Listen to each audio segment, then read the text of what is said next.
नमस्कार, आप सभी का स्वागत है किराड़ू क्लासेज के इस YouTube चैनल पे। उम्मीद करता हूँ आप सब लोग स्वस्थ होंगे, मस्त होंगे और ज़बरदस्त होंगे। और मैं उम्मीद करता हूँ आप सबकी तैयारी भी बहुत शानदार तरीके से चल रही होगी। बिल्कुल, आज के इस सेशन के अंदर हम चर्चा करेंगे राजस्थान करंट अफेयर्स के कुल 7 क्वेश्चनों के ऊपर चर्चा और करेंगे उनका कंप्लीट एनालिसिस। तो सभी साथी एक बार वीडियो को शेयर कर दीजिएगा। उसके पश्चात हम आज के इस सेशन की शुरुआत करने जा रहे हैं। बिल्कुल, आज के इस सेशन का हमारा पहला क्वेश्चन है, राज्य सहकारिता विभाग द्वारा 10 दिवसीय राष्ट्रीय सहकारी मसाला मेला 2024 का आयोजन कहाँ किया जाएगा। अब एक विभाग है, कौन सा? राज्य सहकारिता विभाग। अब राज्य सहकारिता विभाग के द्वारा क्या किया जा रहा है? 10 दिवसीय राष्ट्रीय सहकारी मसाला मेला 2024 का आयोजन किया जा रहा है भाई साहब। अब इसका आयोजन कहाँ पर किया जाएगा? अब इसका आयोजन किया जा रहा है कहाँ पे, उसके बारे में चर्चा करने से पहले क्या है इसकी जानकारी वो पहले प्राप्त कर लेते हैं। अब पहले बात करें अपन सहकारिता विभाग के बारे में। किसके बारे में बात करें भाई? सहकारिता विभाग के बारे में बात करें अपन। अब सहकारिता विभाग क्या है इसके बारे में चर्चा करें। एक आंदोलन चलाया गया था। अब वो आंदोलन कौन सा चलाया गया इसके बारे में बात करें अपन। सहकारिता आंदोलन चलाया गया। अब सहकारिता आंदोलन कब चलाया जाता है? 1904 के अंदर अजमेर से सहकारिता आंदोलन चलाया जाता है। ये आपको ध्यान रखना है। एक आंदोलन चलाया जाता है। कौन सा आंदोलन चलाया जाता है? सहकारिता आंदोलन चलाया जाता है भाई, ना, सहकारिता आंदोलन। अब सहकारिता आंदोलन की शुरुआत कहां से होती है? इसकी शुरुआत कहां से होती है? इसकी शुरुआत होती है अजमेर से। कहां से होती है? अजमेर से इसकी शुरुआत होती है। और कब से होती है? और 1904 से इसकी शुरुआत होती है। अरे कब से होती है? 1904 से सहकारिता आंदोलन की शुरुआत होती है। वो भी कहां से? अजमेर जिले से भाई साहब, जिसे हम राजस्थान का हृदय कहते हैं, उससे शुरुआत होती है। अब ये क्वेश्चन अस्तित्व के अंदर क्यों है, ये चर्चा के अंदर क्यों, इसके बारे में अब हम बात करने जा रहे हैं। अब ये सहकारिता विभाग है। क्या? सहकारिता विभाग। इसके द्वारा 10 दिवसीय मेले का आयोजन किया जाएगा। कितने दिवसीय? 10 दिवसीय मेले का आयोजन किया जाएगा। अब ये 10 दिवसीय मेले का आयोजन किया जा रहा है। अब इसका आयोजन कब से कब तक होगा? पहली बात तो है कि आयोजन तो होगा 10 दिवसीय। अब इसका आयोजन कब से कब तक होगा? इसका आयोजन होगा कब से? 19 से 28 मई 2024। 19 से 28 मई 2024 तक सहकारिता विभाग के द्वारा जो सहकारी मसाला मेला 2024 लगने जा रहा है, इसका आयोजन होगा। कंप्लीट यहाँ तक ये जानकारी आपको ध्यान रखना है। चलो नेक्स्ट अपन बात करें। यहाँ पे नाम आए जवाहर कला केंद्र का। यहाँ पर ये होगा, ये 10 दिवसीय मेले का आयोजन कहाँ होगा? 10 दिवसीय मेले का आयोजन होगा कहाँ पे? जवाहर कला केंद्र जो जयपुर के अंदर है, वहां पर होगा साहब। अब देखो नाम आ गया यहाँ पर किसका?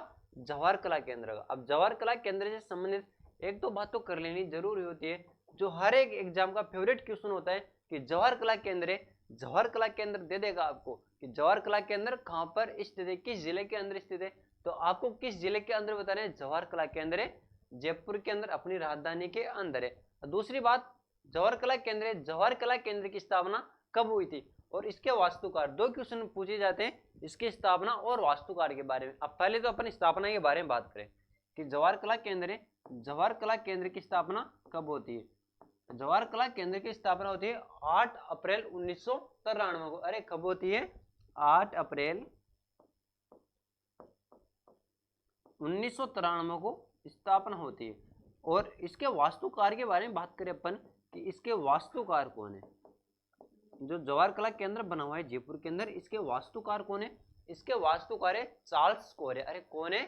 चार्ल्स कोरे इसके वास्तुकार। ये भी आपको ध्यान रखना, अक्सर एग्जाम के अंदर ये भी पूछा जाता है। एग्जामिनर का फेवरेट क्वेश्चन कौन सा कि जवाहर कला केंद्र इसके वास्तुकार कौन है? तो चार्ल्स कोरे इसके वास्तुकार है भाई। चलो ये याद हो जाएगा आपको। उम्मीद करता हूँ याद करना है आपसे। यदि आपको नौकरी लगना है तो ये सब आपको पढ़ना आवश्यक है। चलो अपना क्वेश्चन था, राज्य सहकारिता विभाग द्वारा 10 दिवसीय राष्ट्रीय सहकारी मसाला मेला 2024 का आयोजन कहाँ किया जाएगा? तो आयोजन किया जाएगा जवाहर कला केंद्र जो जयपुर के अंदर है। सहकारिता विभाग के बारे में बात की अपन ने। सहकारिता विभाग एक आंदोलन चलता है, इसकी शुरुआत होती है 1904 से। कहाँ से शुरुआत होती है? अजमेर से शुरुआत होती है। 10 दिवसीय मेले का आयोजन होगा। 10 दिवसीय मेले का आयोजन होगा, लेकिन ये मेले का आयोजन कब होगा? 19 से 28 मई 2024 तक इस मेले का आयोजन होगा। अपने बात की जवाहर कला केंद्र के बारे में। जवाहर कला केंद्र जयपुर जिले के अंदर स्थित है। कहाँ पे है भाई? जयपुर के अंदर स्थित है। स्थापना 8 अप्रैल 1993 को की जाती है और इसके वास्तुकार के बारे में कई बार क्वेश्चन पूछ लिया गया है, पता नहीं कितनी बार पूछ लिया, हर बार पूछा जाता है। कौन है? चार्ल्स कोरे इसके वास्तुकार है। चलो इस क्वेश्चन का आप स्क्रीनशॉट ले लीजिएगा, उसके तत्पश्चात हम नेक्स्ट क्वेश्चन की तरफ आगे बढ़ेंगे।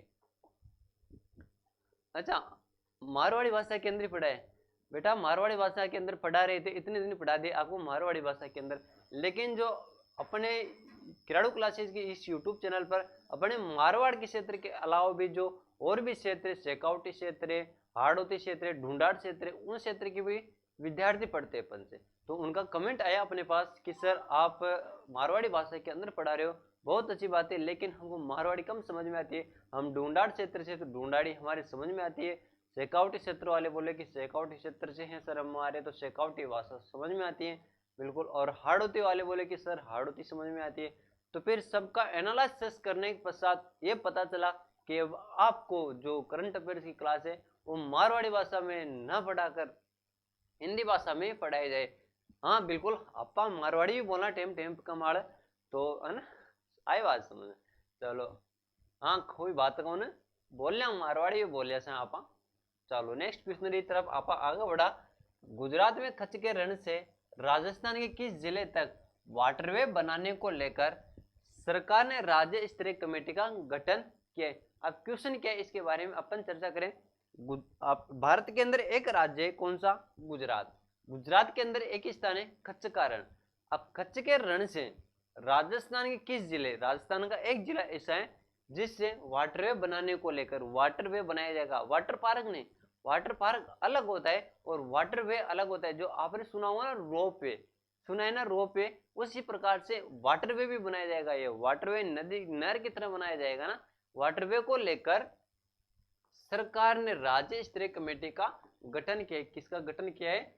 राज्य स्तरीय कमेटी का गठन किया है। तो अपन को उस जिले का नाम बताना है कि वो कौन सा जिला है जहां कच्छ के रण गुजरात से कहां तक वह वाटरवे बनेगा। तो अपने राजस्थान के अंदर एक जिला है, कौन सा? बाड़मेर। बाड़मेर तक ये वाटरवे बनने जा रहा है। अब इसकी क्या है चर्चा, उसके बारे में बात करें अपन। गुजरात है, ये तो कौन सा राज्य हो गया? ये तो हो गया गुजरात। गुजरात के अंदर एक स्थान है कच्छ का रण। कौन सा? कच्छ का रण। और ये अपना प्यारा राजस्थान है, आपनो प्यारो राजस्थान, और यो आपनो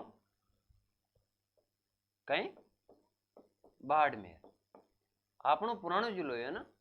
अपना जो बालोतरा वालों को पुरानो जिलो कौन सो है? पुरानो जिलो है अपना पुराना जिलो कौन सो है? बाड़मेर है। ये बाड़मेर से तो अलग और आपनो बालोतरा नयो जिलो बने हो क्यों भाई। अब बात करा आपा एक कच्छ का रण सु बाड़मेर ताणी एक नहर निकाली जाएगी। क्या निकाली जाएगी? एक नहर निकाली जाएगी। कहां से कहां तक? कच्छ के रण से लेकर बाड़मेर तक। और बाड़मेर में भी कहां तक? कौन सा स्थान है रे भाई? कौन सा स्थान तक निकाली जाएगी? हाँ बाकासर, बहुत बढ़िया ना, बाकासर।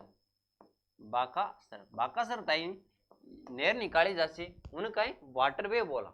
कहीं बोल रहा भाई? वाटरवे। अब वाटरवे बनने जा रही है तो इना बारे में भी आप बात कराए कि ये लंबाई कितना किलोमीटर, ये लंबाई कितना किलोमीटर है। अब नहर बनी तो कतरी गहराई इसकी, चौड़ाई कितनी है, इरा बारे में आप बात कर लें। अब इरी लंबाई रा बारे में बात करें आप कि इरी लंबाई कितनी है। इसकी लंबाई है कितनी? 490 किलोमीटर। लंबाई कितनी है? 400 किलोमीटर है। और चौड़ाई के बारे में बात करें अपन, चौड़ाई कितनी है? चौड़ाई है भाई साहब 100 मीटर। कितनी चौड़ाई है भाई साहब? इरी 100 मीटर। और आप बात करा इरी गहराई बारह में, इरी गहराई कितनी है? इरी गहराई है भाई साहब कितनी? 4 मीटर। कितनी? 4 मीटर इरी गहराई है। ये अपन ध्यान रखना। और कहीं की जानकारी यह सब आपके सामने पेश कर दिया सा। हाँ चलो आप ये स्क्रीनशॉट ले लीजिएगा। उसके पश्चात हम अगले क्वेश्चन की तरफ आगे बढ़ेंगे साहब।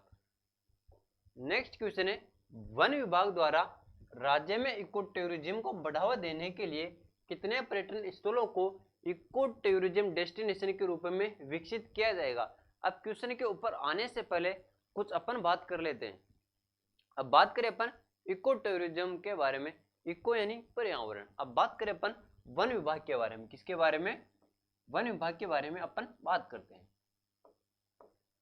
वन विभाग। और एक बात करें अपन साथ के साथ ही पर्यटन विभाग के बारे में, किसके बारे में? पर्यटन विभाग। अब अपन पहले बात करें किसके बारे में? वन विभाग के बारे में। बहुत सारे विभाग है, पर्यटन विभाग है और वन विभाग। अब पहले वन विभाग के बारे में अपन बात करें। वन विभाग की स्थापना कब की गई? वन विभाग की स्थापना। अब आप सोच रहे हो कि सर ये वन विभाग और पर्यटन विभाग क्यों पढ़ा रहे हो? अरे अभी अपन इस क्वेश्चन के ऊपर भी आएंगे, पहले ये जान लेते हैं कि वन विभाग की स्थापना कब हुई और पर्यटन विभाग की स्थापना कब हुई। अब जो वन विभाग है, वन विभाग की स्थापना होती है 1949 के अंदर। कब होती है? 1949 के अंदर इसकी स्थापना होती है। और यदि अपन मुख्यालय की बात करें इसके, कि इसका मुख्यालय, वन विभाग का मुख्यालय कहाँ पर है? वन विभाग का मुख्यालय कहाँ पे? जालाना, जयपुर के अंदर। कहाँ पे है भाई? जालाना। और जालाना कहाँ पे? जयपुर के अंदर है। अब बात करें अपन वन विभाग से संबंधित एक बात और कर लेते हैं कि प्रथम वन नीति कब आती है? क्या प्रथम वन नीति कब आती है? चलो कमेंट करके बता दीजिएगा कि प्रथम वन नीति कब आती है। मैं आपके कमेंट का इंतजार कर रहा हूं कि प्रथम वन नीति कब आती है, कब आती है? प्रथम वन नीति कब आती है, जल्दी से बता दीजिएगा। चलो प्रथम वन नीति याद नहीं होगी आपको, बट नवीनतम वन नीति तो आपको याद होनी चाहिए। जल्दी चलो बता दीजिएगा नवीनतम वन नीति कब आती है भाई ना। जब तक हम बात करते हैं किसके बारे में? प्रथम वन नीति के बारे में। प्रथम वन नीति, प्रथम वन नीति आती है कब? 18 फरवरी 2010 को। प्रथम वन नीति कब आती है? प्रथम वन नीति आती है 18 फरवरी 2010 को। अब नवीनतम कब आती है? नवीनतम वन नीति कब आती है ना? वन नीति बताइए कब आती है नवीनतम वन नीति? हाँ, नवीनतम वन नीति कब आती है? कमेंट करके बता दीजिए। कब आई? 2013? नहीं, 2023 के अंदर आई थी। कब आई थी? 2023 के अंदर। 2023 के अंदर नवीनतम वन नीति आती है भाई साहब। अब ये नवीनतम वन नीति है ना, इसके अंदर लक्ष्य क्या रखा गया? इसमें लक्ष्य रखा गया कि अपना राजस्थान का जितना भूभाग है ना, उसके 20% भूभाग पर क्या होना चाहिए?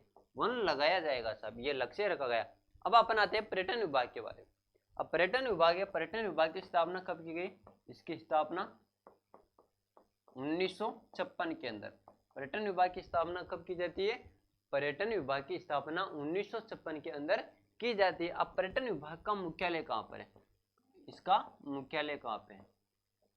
पर्यटन विभाग का मुख्यालय जयपुर के अंदर। जो पर्यटन विभाग है, पर्यटन विभाग का मुख्यालय जयपुर के अंदर है भाई साहब। अब अपन ने बात कर ली वन विभाग के बारे में और पर्यटन विभाग के बारे में। अब कोई भी पर्यटक आते हैं तो वो घूमने कहाँ जाते हैं? वो जाएंगे तो जंगलों के अंदर जाएंगे घूमने, जहाँ पर हरियाली हरियाली दिखाई देगी। अब पर्यटन विभाग और वन विभाग है, इनों के दोनों के द्वारा क्या किया गया? कुछ पर्यटन स्थल है उनको विकसित किया जा रहा है। अब वो कितने पर्यटक स्थल है जिनको विकसित किया जा रहा है? वह 110 पर्यटन स्थल। कितने? 110 पर्यटन स्थलों को इको टूरिज्म डेस्टिनेशन के रूप में विकसित किया जा रहा है भाई साहब। ये बात रो अपन ध्यान रखना, खम्मा गणिसा ना, बिल्कुल। अब नेक्स्ट क्वेश्चन की तरफ आप आगे बढ़ा तो ये स्क्रीनशॉट ले लीजिएगा। नेक्स्ट क्वेश्चन है, छोटा सा क्वेश्चन, ज्यादा कोई जानकारी नहीं। राज्य परिवहन विभाग द्वारा राजस्थान के पहले सरकारी ऑटोमेटिक वाहन स्टेटिंग सेंटर कहाँ बनाया जाएगा? तो परिवहन विभाग के बहुत सारे विभाग है अपने राजस्थान के अंदर, बहुत सारी, कमी नहीं विभागों की, तो बहुत सारे विभाग बने हुए। पर्यटन विभाग, वन विभाग, कृषि विभाग, बहुत सारे, पता नहीं कौन कौन से उद्योग विभाग, बहुत सारे विभाग, जिसके अंदर एक विभाग आता है कौन सा? राज्य परिवहन विभाग। अब राज्य परिवहन विभाग के द्वारा क्या किया जाता है? राजस्थान के पहले सरकारी ऑटोमेटिक वाहन स्टेटिंग सेंटर कहाँ बनाए जाएंगे? तो ये कहाँ पर बनाए जाएंगे? एक तो बनाया जाएगा जयपुर के अंदर और एक बनाया जाएगा जोधपुर के अंदर। छोटा सा क्वेश्चन है, छोटी सी जानकारी है, ये आपने ध्यान रखना साहब। चलो अगला क्वेश्चन की तरफ आप आगे बढ़ा अगला क्वेश्चन है, हाल ही में अनुकंपा नियुक्ति की प्रक्रिया को आसान बनाने के लिए कौन सा ऐप तैयार किया गया है? हाल ही के अंदर एक नियुक्ति हुआ करती है अनुकंपा नियुक्ति। यह अनुकंपा नियुक्ति की प्रक्रिया को आसान बनाने के लिए एक ऐप तैयार किया गया है। तो कौन सा ऐप तैयार किया गया है? वह ऐप तैयार किया गया कौन सा? अनुकंपा ऐप तैयार किया गया। अरे कौन सा ऐप तैयार कर दिया? अनुकंपा ऐप तैयार कर दिया गई। अब ये अपन बात करें कि अनुकंपा नियुक्ति क्या होती है। अनुकंपा के बारे में आप बात करा, किसरे बारे में? आप राज्य सरकार है क्या? राज्य सरकार, राजस्थान सरकार। अब राजस्थान सरकार का बारे में आप बात करा तो भविष्य में जो अनुकंपा नौकरियां होती है, कौन सी अनुकंपा नौकरियां होती है। अब ये अनुकंपा नौकरियां क्या होती है, इनके बारे में भी अपन बात करेंगे। जो अनुकंपा नौकरियां होती है उनको अब किसके माध्यम से प्रक्रिया कंप्लीट होगी? अनुकंपा ऐप के माध्यम से कंप्लीट होगी। तो इसको नोट कर लो, भविष्य में अनुकंपा नौकरी की प्रक्रिया कंप्लीट होगी। नौकरी की प्रक्रिया, अब भविष्य के अंदर अनुकंपा नौकरी की प्रक्रिया किसके द्वारा कंप्लीट होगी? अनुकंपा ऐप के द्वारा कंप्लीट होगी। अब ये अनुकंपा नौकरी आ गई, आपने तो सुना था साहब